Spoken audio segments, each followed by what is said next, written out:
Welcome to Best of Breed, a podcast by ProptechOS. And today I have John Wibrand from Swegon with me. His title in LinkedIn is that he's an HVAC director of digital.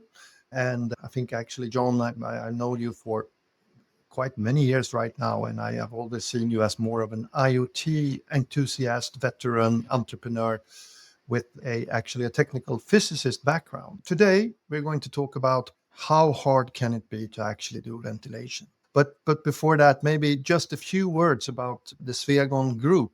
Maybe you can just mention a little bit. Where in the world are you active and what kind of things do you do? Swegon Group is a fairly large company. I think we're around 4,000 employees, always increasing. I think it's 25 factories, something like that, 20 plus. And most of them are in Europe, 3 in Sweden, and then we have some in India and also 1 in Canada or 2 in US, I think. I might be wrong, I'm sorry for that. I mean, we are active within HVAC, so heating, ventilation, and air conditioning. So manufacturing air handling units, demand controlled ventilation, heat pumps, so cooling machines, and stuff like that. And of course, how we tie things together into systems in order to achieve the maximum energy efficiency while still, of course, maintaining a good indoor environmental quality. We have been having a couple of projects, and I'm thinking of one specific project that we were doing that had a very high demand from the end user. If I don't remember wrong, didn't you get an RSA for quite sophisticated smart building system? And we were joining our forces on that one. What was it, like 800,000 square feet, 1,000-room building? That's true, yes. They asked us if we could deliver some functionality. I mean, they had certain use cases, and some of them we could deliver, and some of them we couldn't deliver because our system traditionally acts on the data that we have in our system. So we measure the temperature and CO2 levels and everything, but we don't know what's happening outside of the building. And here they wanted to be able to control the energy consumption based on electricity prices.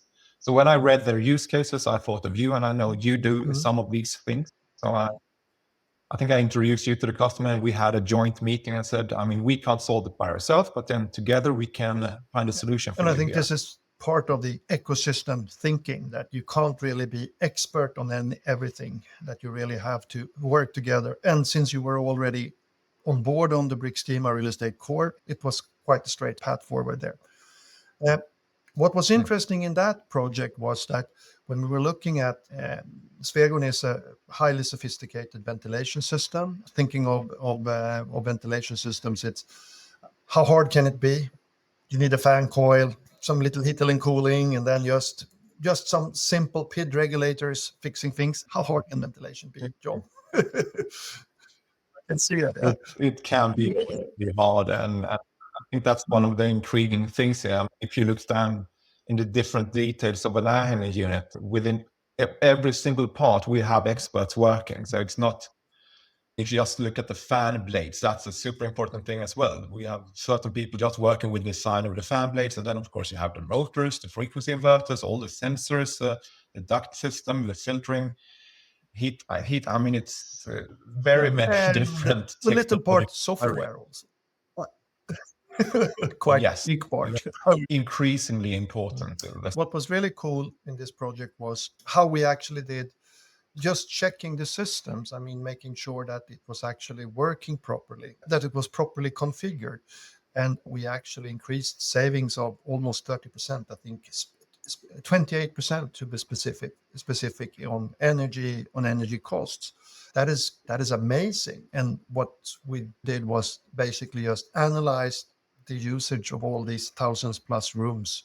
Are they supposed to be ventilated in the middle of the night when you were crossing, occupancy data to with other parts? I think that was one of my biggest epiphanies, to see that. Why wasn't it properly configured from the beginning, or was it, and then it has been reconfigured? Yes, and I mean, the exact reason here, I don't know, but I know that that's a general problem in the industry, that the products and system, they have become so complex. So you need to have skilled personnel doing the configuration and setting the systems up. And if you don't set them up properly, they won't work properly. They will work as you set them up. And I think in this case, they hadn't activated, control and under presence detection, which led to increased airflows when there shouldn't be. And I think we just simply asked the customer, do you want to have it this way, or should we just turn this functionality on? And they wanted to have it turned on. And perhaps it was turned on from the beginning. I don't know the history, but I think that happens in many buildings. I think the first thing you should do is look in at, have we everything set up as it should be? Because otherwise you will get the wrong status quo when you look at additional savings. And that's also the easiest thing to do, and doesn't require an investment. No, it was just a couple of hours of work. And then, but then also using the FDD tools to analyze and see where were it. And then also when you were also using the presence data in conjunction, it was really easy to show for the building owner that there isn't anyone working late at night here, even if you think so, but it isn't. So we can see that on the presence data. This is very unsexy, but very, very low hanging fruit, and with large lots of savings, just to make sure that the systems are controlled. And I think probably there have been tenants moving in and out, and you haven't been reprogramming the systems or whatever had happened. And another really cool thing that I remember in this case was first show the tenants the temperatures to see the indoor climate in order to be transparent. Something we can do is to, and believe strongly in, is to be transparent with the people in the offices, showing them, for instance, what temperature there is in the room, and then also allowing them to perhaps change the temperature a bit. It gives them a feeling of satisfaction and being in control, and also providing them a simple tool to give feedback.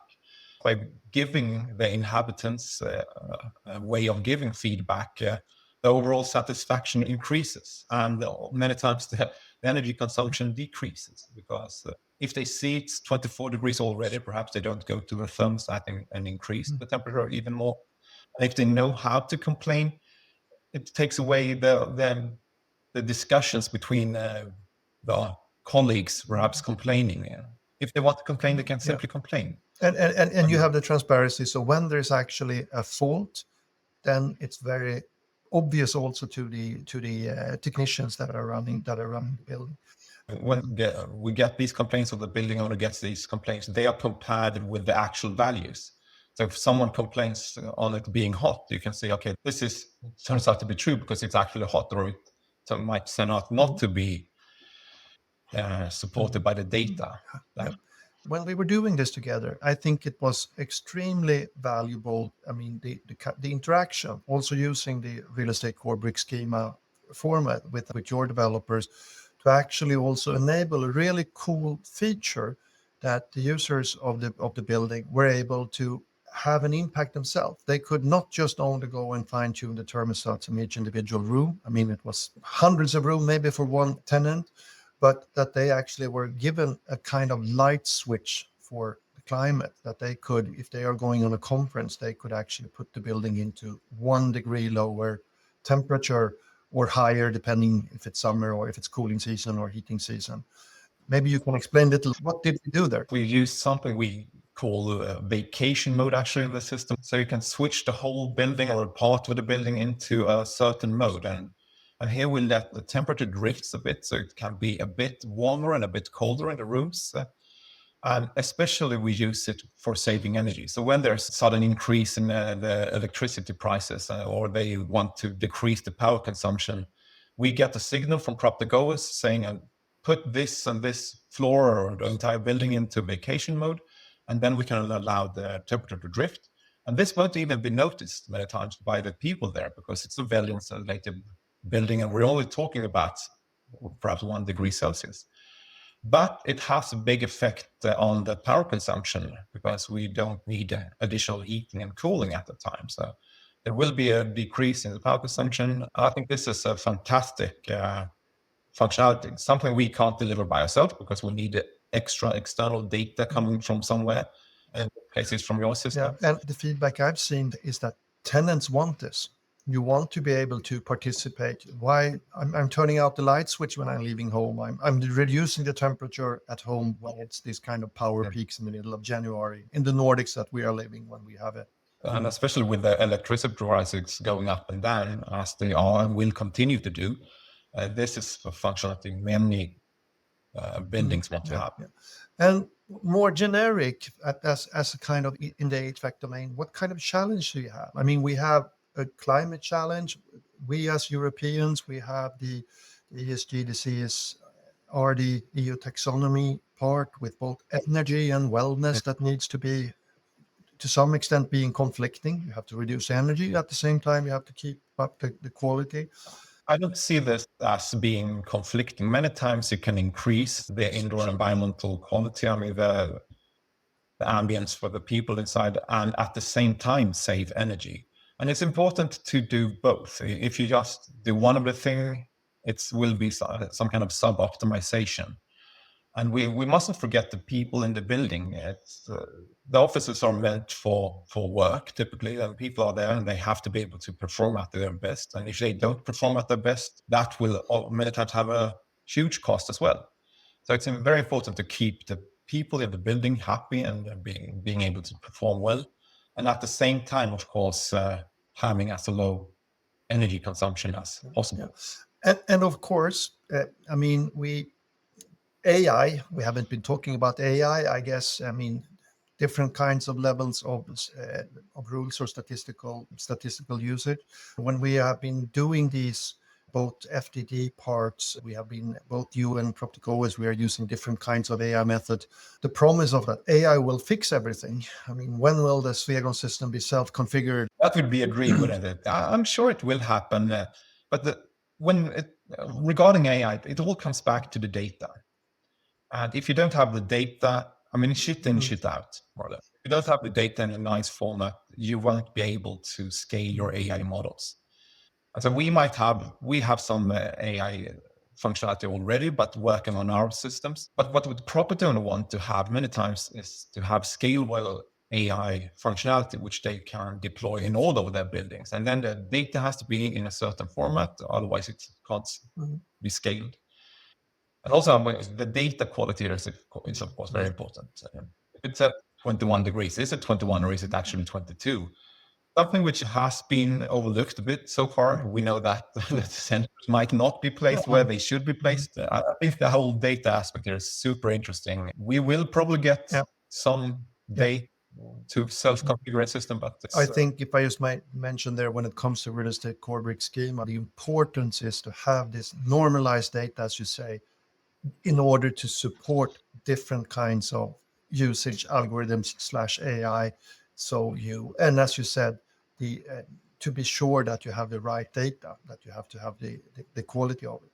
And I think that is one thing, I mean, that I think you see quite much, is that if you have 1,000 rooms with 1,000 temperature sensors or more, there will be a certain amounts of those statistically that will be malfunctioning every day. How do you handle this? Because if you have malfunctioning temperature sensors, then you will have malfunctioning usage of energy. Something I've seen, or something I feel is very important, is to be able to prioritize. When it comes to the smart buildings, these systems can get very complex.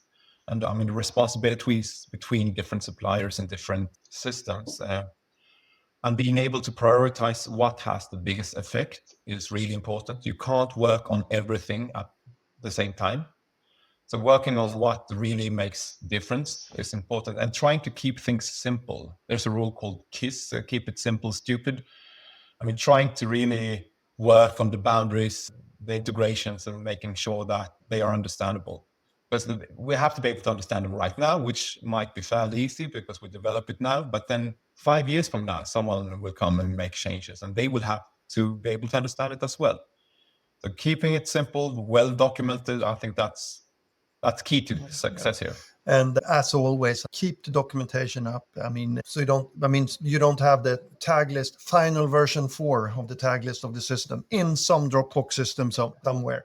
So I totally agree with you. And then collaboration, that's also key. because no one will come with the whole solution. I mean, collaborating between property owners and then the products in the building and then different proptech companies delivering interesting functionality, that's super important. The ecosystem, I mean, to actually get things plug and playable. If we start to wrap up, I could say what I take away from this is that analyze your system to make sure that it's properly configured. That's probably the easiest way to validate and find. So you, as you said before, so you find the right status quo where you're actually starting to do optimization. And that is usually to a very low cost, just a couple of hours of doing that. And then also, as you said, make sure that you can actually interact with other systems. One system won't be solving everything for a big complex building. You need to interact with the different systems. And I think this is actually also part of the, now I'm going out on thin ice, on the Energy Building Performance Directive, that at a certain level of power consumption, I think it's commercial buildings roughly larger than 50,000 square feet in the EU needs to be able to integrate between systems. As you said, keep it simple. Try to get things to work properly. John, thank you very much for the discussion. It has been a pleasure and very enlightening. You can follow John and this podcast. You will see the links in conjunction with this podcast. And please subscribe. The Best of Breed podcast from ProptechOS. Thank you very much, everyone.